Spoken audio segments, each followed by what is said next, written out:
This is the third time that Michael Eisenberg has spoken for us, and I'm a pretty tough guy. I don't invite somebody back if they're not really good, and Michael is really good.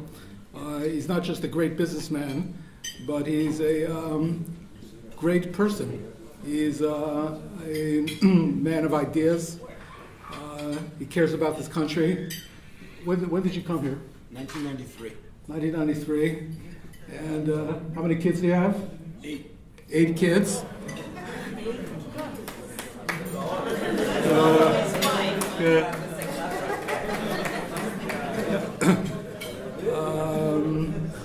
Michael is a partner at Aleph Venture Capital Fund. With that, he's the general partner in Benchmark Capital.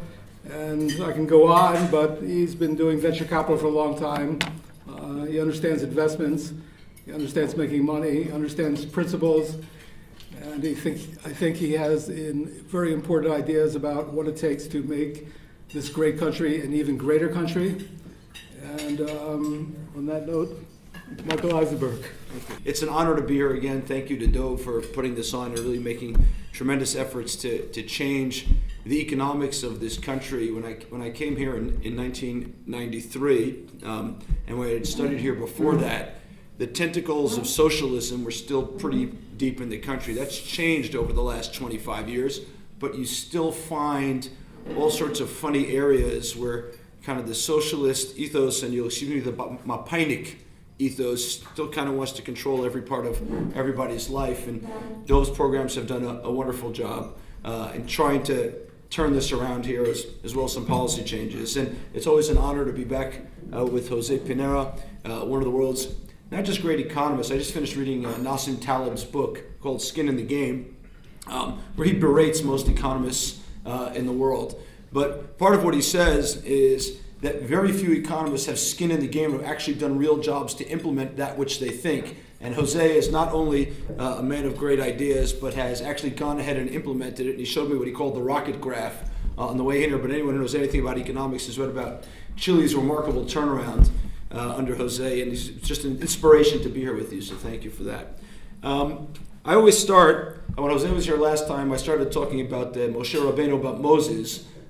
This time I'd like to talk about Noah. This week's Parshat HaShavua is Noah. And he's a remarkable guy, actually. But in order to understand him, one needs to look at what happens in the very, very boring genealogy that happens right beforehand, where the Torah lists 10 generations of people. Noah is the 10th generation.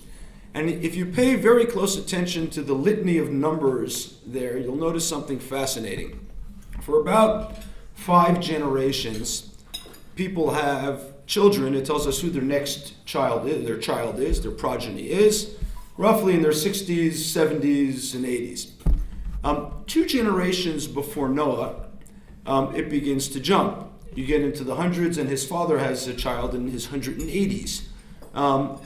And one asks themselves why 8 generations into the story of creation, all of a sudden people started having children later in life.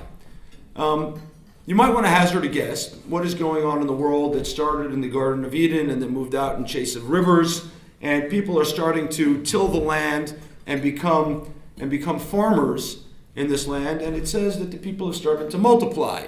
And we can all hear Malthus in the back of our head, the great doomsayer Malthus, saying that the world would run out of food because there's a population growth.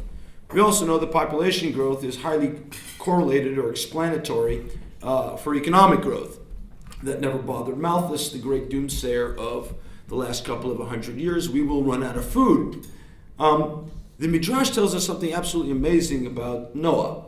The Torah says that they called him Noah, זה ינחמנו ממעשינו ומעצבון ידינו מן האדמה אשר אררה השם. He says that this person will console us from the difficulty of our toil and this cursed land. And we understand what's going on from that verse very clearly, and that is food supplies are going down probably. And that's why people are having children later. They're more worried about the continuity. And the Midrash tells us something amazing about Noah. It says, Why is he the hope for the world? Because he invented the plow. Noah invents the plow. Before that, people dug things up with their hand.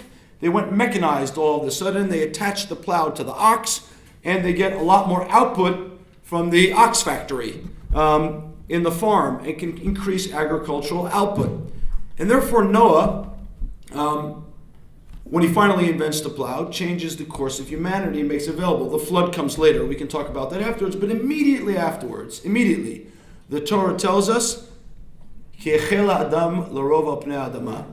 right afterwards, people start having more and more children. They start multiplying immediately after Noah. We understand why. Because the innovation of the plow has changed the course of humanity. It has enabled people to produce more, to create more income. For the people, we can now feed a larger population. We understand from this two critical things. One is pessimism is easy. I like to see many economists that are always pessimistic about what's going on. Pessimism is easy. Everything's going to hell. It's going to hell in a handbasket. It's declining. This politician's a screwball. That one's a nut job. That's easy. But given the opportunity, humanity will innovate and drive incredible increases in human capacity to feed the world and to do good. All Noah needed was a little innovation and a little space, and no one to bother him too much, and he could come up with the plow to increase production. Noah is not a leader at this point. He's not chosen by God to save us from the flood. He's just a person. He's a child of an old father who then needs to figure out what we're going to do to feed all these people. And he innovates, invents the plow, and that changes the course of humanity. The Midrash says that is basically the first agricultural invention, the first industrial agricultural invention. And I tell you this story because we're living in a complex time right now. We're at the plates in history where they're colliding against each other, and you could have an earthquake. And the reason they're colliding against each other is we're in the middle of the next revolution, often called the 4.0 revolution, or the data revolution, or the technological revolution. It doesn't matter what it is. But we had 100 plus years of the industrial revolution, where the world went from an agrarian economy to an industrial economy. Anytime the world goes through that amount of economic upheaval, the old order has a very difficult time. And we're now in the next phase of that, which is we're going from the industrial economy to the information economy or the data economy. And that's difficult. It's not trivial. And always the inclination is slam the brakes. Hold on. This is displacing lots of people. If you want to hear the pessimists, people are not going to have jobs in 20 years. By the way, the same thing was said when the Industrial Revolution happened. People are not going to have jobs. And this is the great scaremongering and fear-mongering tactics of many politicians. And oh my God, wait a minute. We can't let this revolution happen because our voters, and I'll come to that in a second, are many of these entrenched businesses, many of these entrenched economies that exist. Now I'm going to take a step back and attempt to create a framework around this. As my friend Bradley Tusk likes to say, he just put out a great book, by the way, called The Fixer. The title sounds a bit mischievous, but it's not. There's two kinds of regulation. There's regulation that lands you in jail and regulation that gives you a fine. And those are two very different kinds of regulation. Interestingly enough, when you look at the world through this lens and you look at innovation through this lens, you'll come to a fascinating conclusion. Do you know why industries are regulated with fines and jail time, and particularly jail time? Because they're huge and they're incredibly important. They're huge and they're incredible. Think about the things that are really highly regulated and you end up in jail. Banking, insurance, health. These are all really important to us and they're really important to the future of humanity. And they're heavily regulated for that reason. And because they're heavily regulated for that reason, these are much bigger prizes for innovators. Not only much bigger prizes for innovators, they're actually the most important industries in which we require more freedom. because actually the regulatory capture that happens in those industries leaves populations behind. I'll say something slightly controversial right now. I know it's on video. But if you want to understand part of the underemployment in the Haredi sector in this country, in the ultra-Orthodox sector, it's because of the regulation, internal regulation around innovation. When you can't touch innovation at a young age, when you can't be free to innovate, it's actually very, very difficult to get a job going forward. Given that framework, I want to walk us through some of what I consider to be current challenges, and I'm going to use, you'll excuse me, two companies or two industries in which I think it's particularly acute now in this country. I want to start with transportation because it's important. How many of you spend a lot of time in traffic in Tel Aviv? All right, the city is stuck. It's just stuck. Okay, I'm coming to Jerusalem in a second. The city is just stuck. So people being innovative, what did they do? They got electric bikes and electric scooters. And my children who live in Tel Aviv, my married children who live in Tel Aviv, live on these scooters now. And why? Because otherwise they can't get anywhere they want to get without this. Now, there's been a lot of danger around scooters, right? So what is the initial instinct of a government official? Shut it down. That's what we do. It's not legal, it's not this, it's not the other. Why? Well, let's take a step back. How many of you take taxis? Nobody? Amazing. How many of you spend 45 minutes on a bus? A long time. Why is that? Because you can't afford the taxis. Right. Now, in San Francisco, on the other hand, and in New York, where we've introduced Uber and Lyft, and Via, the cost of transportation for the average person has gone down. And they get where they want to go faster, so their productivity has gone up. But Uber is not legal in Israel. And you know why that is? Because the taxi drivers vote for the Minister of Transportation. Right? So what you have here is a direct result, it's direct, of regulation impacted by a government minister, doesn't allow innovation, and it hits people where it hurts the most, which is cost of living. But it's not just cost of living. It's a cost to livelihood. Because the time you waste on those transportation, not alternatives, those transportation methods forced on you are both expensive on a relative basis and slow, read, not productive. This hits us right where it hurts. It's also true because Eged has captured large parts of it. I'll make another point in this transportation sector because I think it's incredibly telling. How many of you have now taken the new train from Jerusalem to Ben Gurion? It hasn't made it to Tel Aviv yet. Anybody? How is it? It's pretty good, right? Got you here today. Didn't get you really where you wanted to be, Tel Aviv, unless I'm going to the airport tonight. Maybe I'll take it. But it didn't get you where you want to be. This train is years behind schedule and massively over budget. Now, you say, okay, every government project is years behind schedule and massively over budget. They don't know how to build. Yes, we know that. But there actually is an alternative. I begged a journalist 3 days ago. I said to him, what infrastructure project in this country has been on time and under budget? Does anyone know what it is? Exactly. Now why? Because it was done by a private company. It's actually pretty simple. The whole thing is pretty simple. When we put things into private innovators, private citizens, people motivated by profit into the driver's seat, things get done on time and ahead of schedule because there's a profit motive.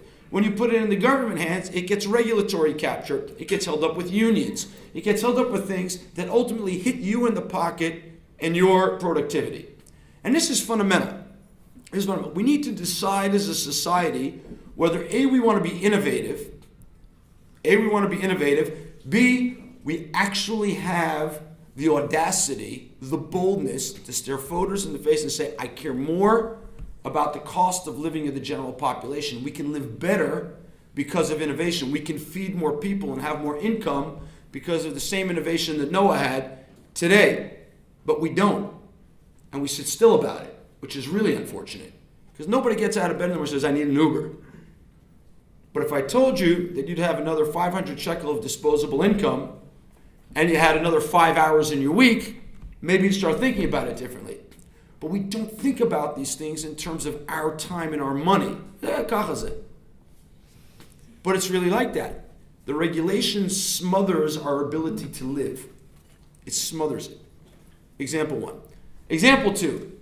This one I had no idea about 2 years ago. It's a remarkable thing. So we have a company that if you've been on Facebook, you've probably seen running around called Rise Up.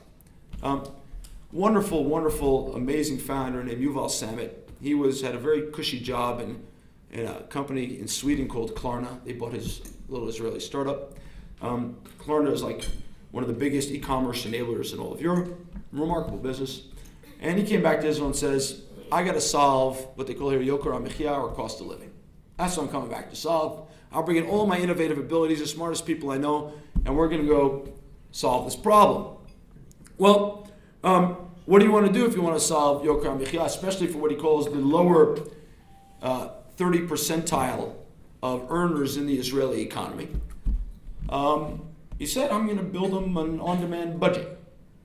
An on-demand budget. How do you build an on-demand budget? It's actually pretty simple, by the way. I mean, it's difficult technology, but if I get access to your bank account, and I get access to your credit card spending, which is how most people spend money today, I can actually see all your transactions and be pretty smart about what's discretionary spending and what is, I must spend this month, right? I have to pay for my health care. I have to pay my gas bill. I have to pay my cell phone bill. That's obvious. But there's other things that's discretionary spending. And so he begins this automated system that works over WhatsApp with single moms to go do this. And people are connecting their credit card statements. It's all online in their bank statements. And it's unbelievable, by the way. They have literally moved people out of overdraft and into economic self-sustainability. It's like a miracle. And by the way, they do nothing by saying, don't spend this. That's the government. They go, hey, here's your picture. Here's your financial picture mid-month. Here's your financial picture with 10 days left of the month. You do whatever you want. And it turns out that if you actually trust people, they're actually very smart. We just have to trust them. They make logical decisions. People who have scarcity, there's a lot of economic psychological research about this. People who live in scarcity don't have the mind space to make logical decisions. But when you relieve scarcity by making it obvious what's going on to people, and calm and rational and logical, they're actually really smart and make really smart decisions. So you don't need to be paternalistic about this in any way. Independent human beings are really good at this. Now, if you're a bank, what do you have today? Think about it. You're a bank. What keeps you in business if you're a bank? We all know that online banking is causing JP Morgan and Citibank, even Bank Hapoalim, to close branches, snifim, right? It doesn't make sense anymore to keep those snifim. So what keeps you in business today? What? The ability to print money. The ability to print money. The government does that for the most part, I think, but the banks do it a little bit on the back end. Loans keeps you in business, I think. That's certainly one thing. Hold on to that thought, I'm coming back. What? Yeah, that's, I think, the same comment. What's your name? Ella, hold on to that thought. Anybody else? Amlot. Fees. Yield. No, the government. The only way to be a bank in any country is to get a license from the government. Does anyone know when the last banking license was issued in Israel? It's a long time. We now have consumer credit unions. But it's hard to get a banking license. It's really hard. The government keeps you in business because so few people have banking licenses. That's A. B, they print lots of little regulations for the banks. So I won't tell you her name. She's a remarkable customer of ours. Single mom of, I think it's 6, who, using Rise Up, got herself back on her feet. And she went in, hold tight, Ella, here we go. She goes into her bank branch, and they say, really amazing, you seem to be pulling yourself out of overdraft. How you doing it? How'd that happen? We're making less money, right? How'd that happen? And she tells them, it's this really great application called Rise Up. Rise Up. Yeah, they show me what I do, and then I come tell you what to do. She says, but they're not a licensed investment advisor. You need to have a license. to be an investment advisor. A license to be an investment advisor, which you do, I guess, right? They said, you can't provide them your information. I'm really sorry. She says, but it's my information. Not so fast. If you give them the bank account, the regulations say that that's illegal and we can turn off your access to online banking. Now, why does this exist? Why does it exist? The a priori response is say it exists to protect the consumer. So no one rips them off. Why? Because we think consumers are idiots. Or the government thinks consumers are idiots, but they're not. We've proven here they're not. The whole banking system is kept in business in this country through endless lines of little regulations, a license to be an investment advisor, who, by the way, has never lost a nickel for giving you bad investment advice. He has no skin in that game. He never lost a nickel for giving you bad investment advice. I'll tell you a side note. A relative of my wife came to me and showed me his Apple Stocks app and showed me that he was making a lot of money on a company that Benchmark, we happen to have a large share in that went public and it was going up. And I said, I mean, it's a bit of an obscure company. I said, how'd you find out about it? He said, the investment advisor at the bank, I'm up already, about 40% in 3 weeks. I told him most normal companies don't go up 40% in 3 weeks. It's not normal. I take the profits. He says, no, the guy says it's going up to, it was at 50. He says it's going to 70. I said, what does he know about the company? He says, he's done a lot of research on it. I said, well, I can't tell you very much, but nobody ever lost money taking a profit. It's way back down to 20 now, and I'm worried. And I don't think the investment advisor had any skin in that game.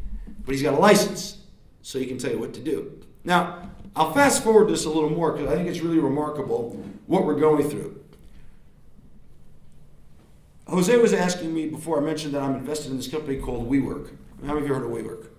Pretty household name, right, at this point. So, WeWork's a remarkable company, but if you think about what WeWork does, and this is really critical in understanding the innovation economy, WeWork aggregates customers looking for community and space. People say, I want to work in a WeWork. We sold over 50,000 desks last month, right? So memberships, many more than 50,000 memberships last month on a global basis. That's roughly $600 a desk. That's a lot of money. So why are they coming to WeWork? And what does it say about the value of underlying real estate if you want to be a WeWork customer and not building X? Nobody knows who owns these buildings. It says that by aggregating customer demand, I can then disrupt he who owns the underlying infrastructure. So back to our Rise Up example. If I'm aggregating the customers, that teller, that Pekida at the bank actually understood something fundamental.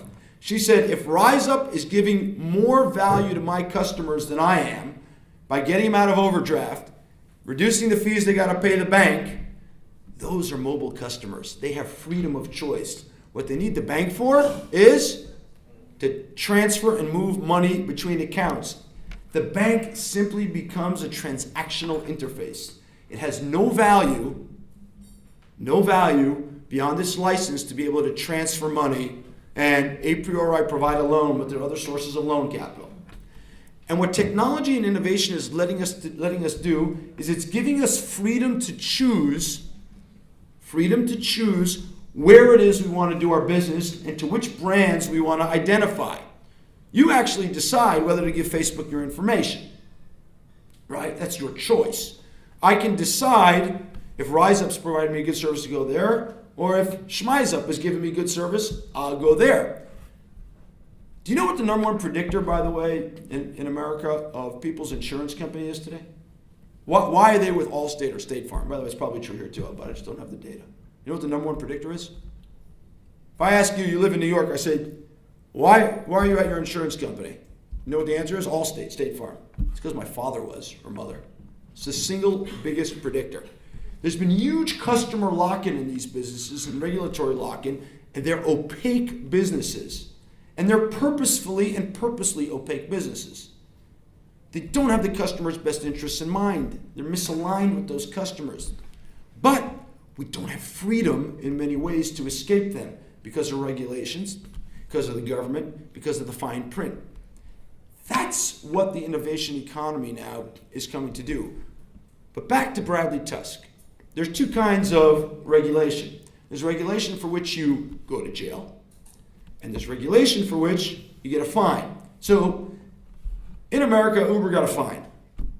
And Travis Kalanick decided, I'm willing to suffer the fine. I'm going to go disrupt the taxi industry, the bus industry, the mobility industry as we know it. I'm going to reduce the cost. Why? Because I can increase utilization using data and technology. I make cars and drivers more productive by putting them in the right places and filling them up completely instead of having one driver in them, Uber Pool, etc. And that makes these assets more productive. And therefore I can drive down the cost of transportation. Who wants to own a car? I want to get from point A to point B in the cheapest way possible. I have to own a car for it. My kids are now taking out driver's licenses in Israel. All my friends' kids in America are not taking out driver's licenses because they got Uber. By the way, apropos regulatory capture, how many of you got a driver's license? Right. How many of you took more than 10 lessons with the driving teacher? Come on. Everyone. How many took more than 20? More than 30. How many of you did it cost more than 2,500 shekel with the driving teacher to get a license? Are you only embarrassed if you don't put your hand up? 2,500 shekel to get a license, it cost me nothing. I grew up in the States. It's outrageous. And we still have traffic accidents. And they're going up. And nobody says, maybe we shouldn't pay 2,500 shekel to get a license. But actually, I got no choice because I can't get around because of that same regulation that doesn't allow Uber into this economy. So it costs me extra to get a license. It costs me extra to get around. I got to buy a car and pay 100% tax on the car. We paying attention here? Right? Therefore, I got to fill up gas, which, by the way, is cheaper for taxis, but I got to fill up gas and pay, I don't know what the tax is on gas, but it's very, very high. Blue, as they call it. Right? I got to pay that. And all this is a running regulatory machine to keep Egged and the taxis in business and voting for Yisrael Katz. That's a fact. And it doesn't change. And we have the innovation to fix this today. We just need to allow it. For whatever reason, nobody's gone out, Uber's tried and gotten the fine. They were shut down with threat of jail. They were shut down with threat of jail. So the sanction is high, and therefore the risk-taking must be higher. Now, in the financial market, you actually have no choice. You need to go ask the regulator approval. We're an investor in a company called Lemonade. It's the fastest growing insurance company in America. Anyone here of Lemonade? Yes. Okay. So we went to the DFS of New York. It was make or break. We said we're going to go to the hardest place on the planet, the smartest regulator, the one that everyone looks at, the Department of Financial Services of the state of New York. Boy, it was a political campaign. We waged a political campaign. You can read about it in Bradley's book, The Fixer, to get the DFS to sign off on this. Now, the good news is that regulators are envious one of the other. So once New York did it, California did it, and Texas did it, and so on and so forth, no one wants to be left behind. But if we didn't get the license, we were going to jail. And if we didn't get the license, people would still be paying 4x on their renter's insurance. 4x on their renter's insurance. They'd have a less compelling experience, and they'd still be paying a rent, economic term rent, to insurance agents. For those of you who don't know, insurance agents generally take 18 to 20% of your policy. That costs you money, right? And the bad actors, like the fraudsters, etc., it's all because of regulatory capture. It's all because of regulatory capture and lack of freedom. So in the U.S., you still got to go for financial services through the system, but it's open a crack. It's really difficult here. I went to a couple of the banks. I said, hey, guys, I know this is going to sound unpalatable, but we got a better front end than you do. We can treat customers better than you can. Maybe one of you wants to be a transactional bank. They hear the word transactional bank, and all the bad red lights go off. Don't have any customers. We'll hold your customers. You guys provide the pipes. What's your name? No, tall. Yeah, Aviv. But Aviv was suggesting the back-end pipes, that's what you should do. All of that would significantly reduce the cost of living by many percentage points. And I've just given you two examples of many. But you have entrenched interests. And entrenched interests are tough because this is politics and it isn't only innovation. Innovation is now after the much bigger and more important sectors of the economy. That's exactly what I said before. An industry is regulated because it's important and because it's large. But innovation's done the easier parts. Social networking, easy. Funnily, the regulator's coming back to try to regulate that right now. But finance, health, transportation, these are hard problems with significant regulatory capture. But they are the reason it's costing you 10 and 20 and 30 and 40% more a month to live. And I haven't even tackled the housing yet, which is the mother of all regulated industries, because it's regulated on a local level where there's less capabilities. By the way, side point, I was dumbfounded by the debate last night for mayor of Jerusalem that nobody had a plan for how you reduce housing costs in this country, in the city, and build more. Like, nobody. It's dumbfounding. And so we're entering a phase of the economy where economic freedom is even more important than it's ever been, because the wave of innovation, Noah's plow, is coming to the big ones. The ones that affect your pocket, the ones that affect your ability to get around and spend time with your families. It's time. Time is money and time is love, right? And time with your families. And it's affecting where you can live and how you can live and what you can do to earn a living. And so this is becoming a critical moment in history.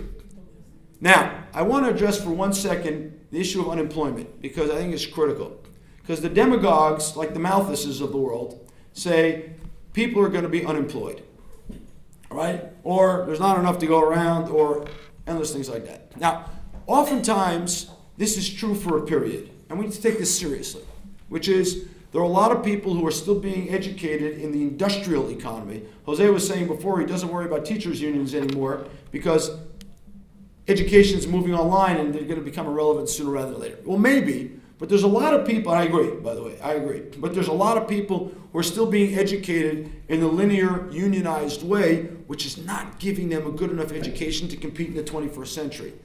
And we cannot rely on the government to fix this problem, and especially in a centralized system like Israel is, where education is controlled by the government. It's actually all of our collective responsibility, I'll say it again, it's a civic collective responsibility to strap 5 people on your shoulders and see how you help them engage in the 21st century economy. Not everybody has been educated for the 21st century economy, and it's not their fault. They're party to a system that didn't change fast enough, but it's a civic responsibility to help fix this. Don't wait for the government. They can't. The ship moves too slowly. But we have an interim period where people will have some troubles and we need to solve that.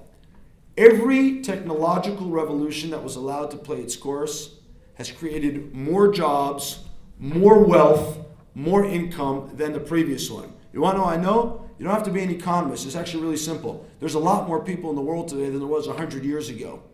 When people coming from the agrarian times to the Industrial Revolution said people aren't going to have jobs. Somehow, America's got its lowest unemployment rate ever right now, or since 1969.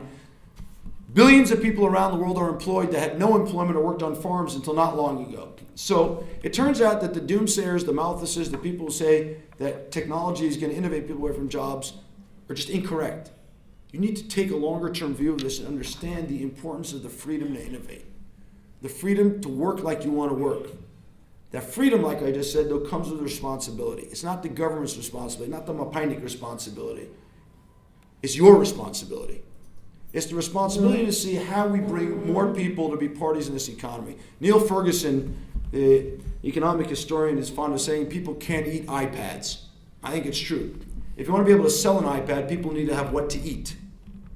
Which means we, the innovators, we, the people who have an education, are more free, weren't left behind by the unions or the government, have that responsibility. And that is also a blessing of the freedom of economics. You have more time, by the way. If you get the Ubers, you'll have even more time to go help somebody else. And I think that's the challenge to us. And I go back to Noah 1 second. The tragedy of Noah is the same. The Midrash tries to understand why the Torah says, Tzadik tamim haya bedorotav. Why does it only say in his generation, Noah was a tzaddik? I think the answer is pretty obvious. The Midrash compares him to Abraham. When Sodom and Gomorrah, Sodom and Gomorrah was being destroyed, Abraham Avinu got up and said, God. He challenged God. He says, "Ashofet kol haaretz lo ya'aseh mishpat," or you're not going to do justice. He intervened to help the other people. When Noach, the great innovator, was told the flood is coming, he didn't go find anybody else to help. God sent him some animals. But Noach doesn't speak up. He doesn't say, I got to help the rest of humanity. And that is why the Midrash is critical of him. Because he did not stand up and help the rest of humanity when he had the opportunity. He had the income, he had the education, and he had the freedom to go do this. And by not doing that, the Midrash in history condemned him to secondary status. And I think that's our challenge. Our challenge today is to be Avraham, who had lots of wealth and lots of freedom and moved to this country and took care of the other people, and not to be left behind or leave people behind in the flood. Thank you.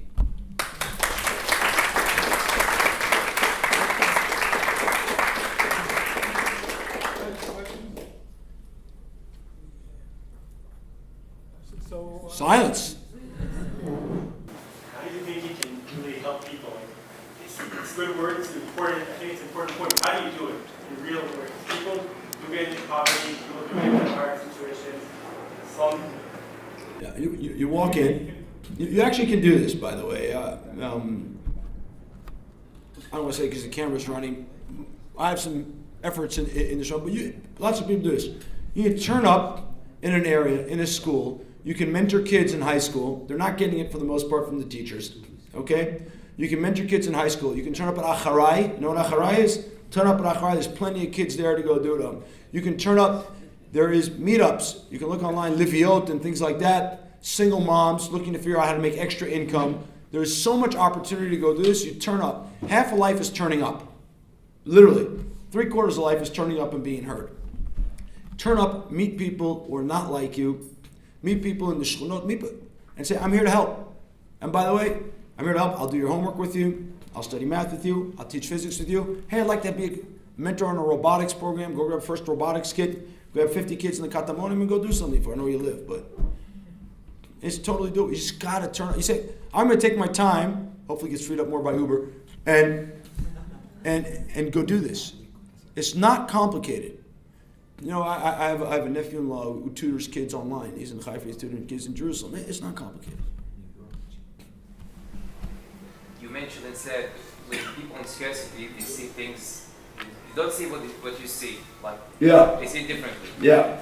So, and you said after they get out from the problem, from that well, they see your picture, the same thing. Now I'm asking you, what can you do, not to get them out, because it's going to take time, to let them see things close to what you see?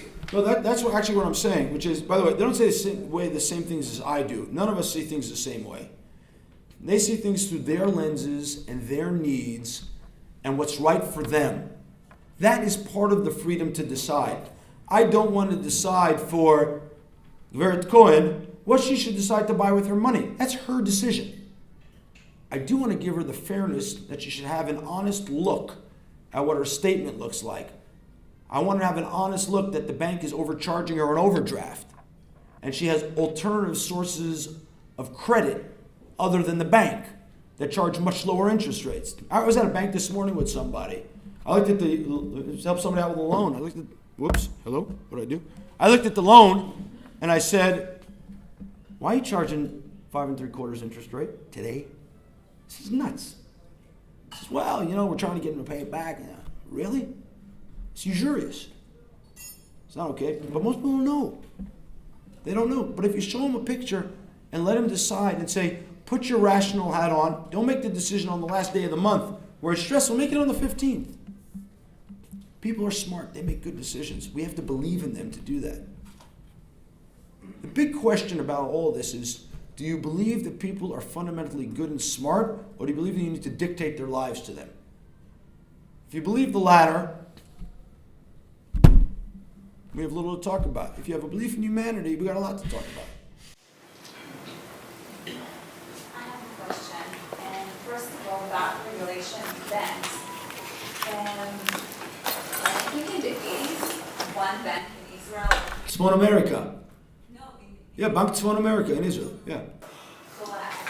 So that's like one of the reasons that we need to have regulation, some regulation about banks. I'm not suggesting we need to have no regulation around banks. Don't misunderstand me. That is not what I'm saying.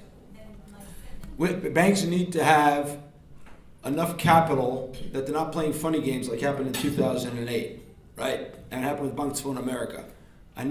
Do not misunderstand me. Banks should have adequate capital reserves, but I want you to think about what that means. It means that banks need to have enough money to cover their depositors, right? That's the key, right? Which is, it's my money. I gave it to the bank. If they decide to be a casino, they should be punished, right? That's bad business and bad behavior. So if you want to have regulation, which I agree you do need some of it, it should be to protect me, not from myself, from the bank. And my second comment is in regard to Uber or companies like Uber or Fiverr, and that it increases our cost of living, but then I think about the people who work there. Yeah. They're not exactly employees, so it's like So what? their rights are decreasing, they're getting fired, they have a living wage. Are they like a factor we should take into account when we allow? Yes, we should. Now let's be clear about this because you said a couple of things there. Now, they can be fired. Is that a problem? Okay, so No rights. who said? Not only that, I'll give you more of that. You ready? Sitting down. There was a company called Handy in the United States. Handy had an Uber for cleaning people, right? I want to ask you, who opposed Handy's existence? You want to guess? The union. Why did the union oppose Handy's existence? Because if you are a free contractor and you're earning more money and you don't pay union dues, fees to the union, you're a threat to the union. Okay? But here's the best part of it. Handy went state by state to try to provide health insurance and life insurance to all these people, to all the cleaning workers. Okay? Who opposed it? The union. Because it's not about the welfare of the employee, it's about the power of the union. I'll give you another case. So, at WeWork, at some point in time we started to grow. We hired the cleaning people directly and we gave them stock options. Amazing, right? And full health insurance. Pretty amazing, right? You know what the biggest opposition was? You know why? It's their freedom. They want to work at WeWork, but they don't pay union dues. And since we're giving better pay packages and better benefits and stock options at what's now a $21 billion company, that could be dangerous if you're a union and you're keeping people's wages down. That's trouble. And so there's demagoguery out there right now that suggests the following. If you're in the gig economy or you're an independent contractor, you have no rights. But if somehow you're an employee, you have rights. It's the opposite. Okay? It's the opposite. What we need to do is say, how do we create products so that independent contractors can have health insurance? It's not a problem here. We have health insurance for everyone. Okay? Can get stock options, can have benefits, and can get all these things at the innovation economy. We want to bring all these people into the innovation economy. You know, well, I'll give you another thing, just because you mentioned it. But the inability to be fired is actually compensation. But it's not taxed. I want you to think very hard about this. We have a preeminent economist in the room here. He can tell you. The fact that government workers can't be fired is actually compensation. It means they won't ever have to look for a job in their life. Okay? That means they won't have months without income. It means they have no risks. It means it's a large amount of compensation that you and I pay in bad delivery of railway projects. It's tax. And so it's a big income. We want to be able to fire people because we want higher performance. It's not a bad thing to fire people. There's a lot of people who'd be better off in this job rather than that job. We should do it humanely. We should do it with sympathy and with empathy.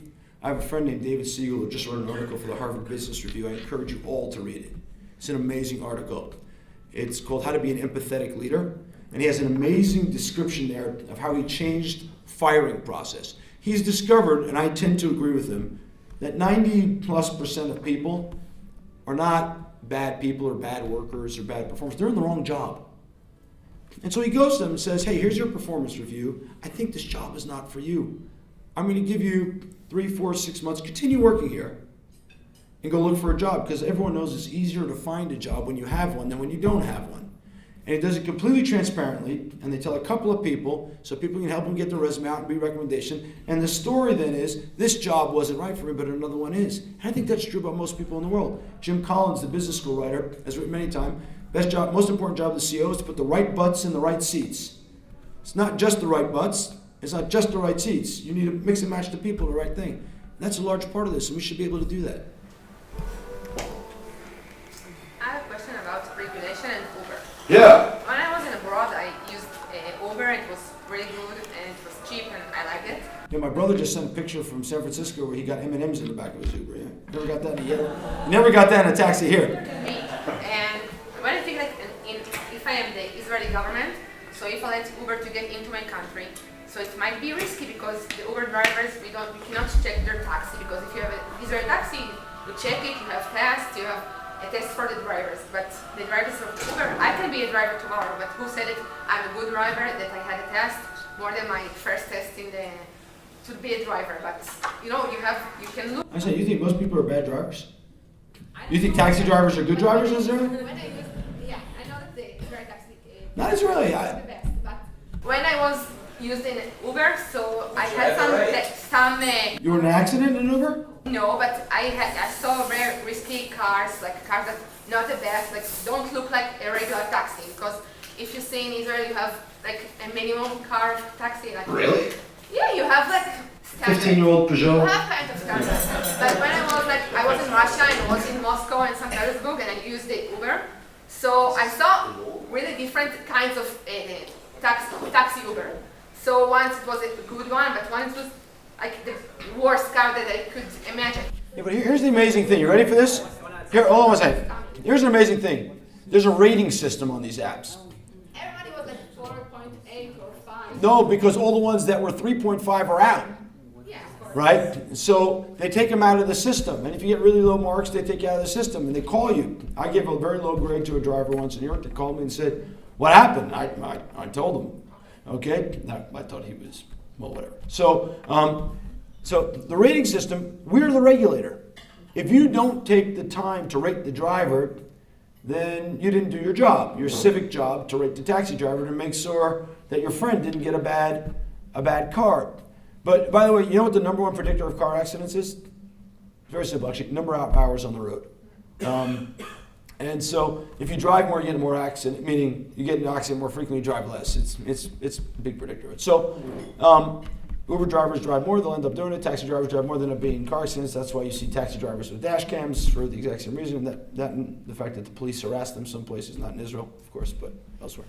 And so, you know, you have shoddy service in every industry. Okay? Here's the difference. In the taxi industry, the government decides who has a medallion or a Spar Yarok, right? A green number. But in Uber, you decide if that person stays on the road. And I think everything we've seen shows that citizens are much better at policing these things than the government is. So you say that the citizens should be the regulation, should do the regulation instead of the government. No, I'm saying that feedback and rating is a choice. Just like you choose whether to be on or off Facebook. I've gotten off, right? And so that's your choice. And reputation matters. In everything in life, reputation matters. If you screw me once, I'm not going to do business with you. If you give me bad service or you're smoking weed in the cab, I'm not going to come back in your cab. I'm going to tell my friends about it by rating you, right? And I'll call Uber and send a note. This actually works, right? Airbnb has shown that this works everywhere in the world, even in Tel Aviv, right? So this works. And just by the way, one side point on this, because I'm horrified by the whole discussion around electric bikes and quirkiness and all these kind of things. I do think, by the way, there should be an age limitation on electric bikes, just like we have age limitations for lots of things. But here's the assumption. Electric bikes and electric scooters are dangerous. That's the fundamental assumption. How do we know? Because many people are getting injured. Well, that's very first level thinking by most regulators, because it assumes something very fundamental. You know what it assumes? The road belongs to the taxi drivers. It doesn't. If you want to know why a road lane is as wide as it is, do you know why that is, by the way? Why is the road lane wide? Anyone know? Yes, very good. What's your name? Asaf. Because when they first had horses and carriages, and that was the road lane width, and they actually built cars to that road lane width for horses and carriages. So for 140 years or so, we've had the same road width everywhere in the world. And most cars travel with how many passengers? So we put one person in this kind of space in one lane for a horse and carriage. At least had 2 horses and maybe 2 or 3 people on it at the time. And so, given the assumption that we should leave the road to taxis, it is inevitable that the taxis will run over the scooters. Laws of physics. And so, nobody, I've heard literally zero, nobody. I called one journalist after another to ask the question and say, hey, maybe the right idea is to have scooters and electric bikes at the entrance to the centers of cities and get the cars off the road. Let people have freedom of transportation. They don't today. And that obviously won't happen right now. We don't have to get into why. But, that is an option. We don't have to have the government build a light rail for 10 billion shekels. We can actually go to the scooter company and say, pay us a fee to operate in the city. It doesn't have to be this way. We just need a little creativity. A little more about Uber, okay? I'm a little big about everything that relates to, things that cost me a little less more, okay? But about Israel security and tourism and everything that's happening here. In order to become a taxi driver, you need to have a clearance, okay? With all the things that's going on in the country. How are you gonna deal with that? Just give me a solution, just a little solution. Very simple. They do it in America too. I mean, you got crazy people in America. You know how many people have been killed by guns in America over the last 20 years? Lots. Many more than have been killed here. How do you know that the guy whose Uber you're getting into is not carrying an AK-47 and going to kill you? Because we do background checks.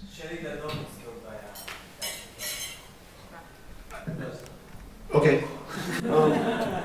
I don't remember the case, but people are killed by bad people, right? But we can do background checks. We do background checks for lesser things in this country. If you want to be a security guard at the entrance to, I don't know, Misrad Madava Sport, they put you through a more rigorous background check. It's not complicated. In this country, it takes 2 phone calls to get to your kindergarten teacher. I'll find out anything I need to know about you. And to your mother or mother-in-law and everybody else. This is a tiny country. And the government knows anything they want to know here. So they got your 2 dots. They know you. Background checks are not hard. All right, I'm going to catch a flight. Thank you.